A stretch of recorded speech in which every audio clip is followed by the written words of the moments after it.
So, yun guys, meron tayo ditong Nintendo Switch. Nintendo Switch 2. So, kagabi ko lang to binili. So, ayan siya. Then, check lang natin yung mga basic or common features niya. So, syempre, touchscreen din siya. Ayan. Then, pwede ka mag-select ng account kung anong data yung gusto mong ma-save. Tsaka, ito, check natin. Natatanggal yung ano niya. Mga switch niya, ayan. So, pwede ka maglaro dito, nakaganyan. Or pwede rin nakaganyan. Ayan. Pwedeng isang switch yung hahawakan mo. So, ganyan siya. Tapos, may ano na rin siya, stand dito sa likod. Press A button.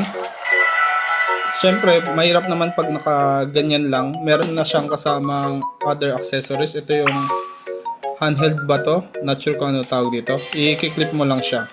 Ayan. So, yan. Naklip mo na siya. Mas maganda ng laro yan. Bali, ang larong to, Pokemon Scarlet. Usong-uso yung larong to. Tapos may kasama na siyang ganito. Pwede mo siya i-connect sa TV. Ayan. Ilalagay mo lang to siya sa loob. Ayan. Then, may ano na siya. May mga connector na siya na pwede i-connect sa TV. Tsaka ito, may button siya para matanggal yung switch niya, yung console. Pwede mo rin siya gawing mouse. Alam ko pwede siyang gawing mouse eh. Ganyan.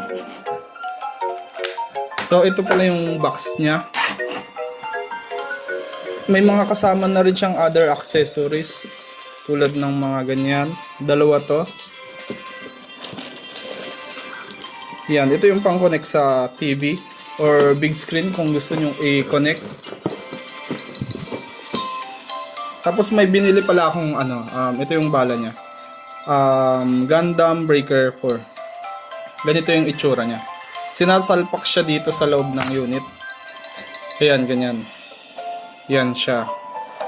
So, itong Pokemon Scarlet, naka-download na siya sa mismong unit. So, may seller na nagpairam sa akin ng account para magamit ko yung games na to. Or pwede nyo rin bumili, pwede rin kayo bumili ng mga games katulad ng nakaganito. Ayan. Para at least may sarili kayong hard copy. Ito guys, medyo maganda rin to. Pero mas maganda rin talaga yung Pokemon Scarlet.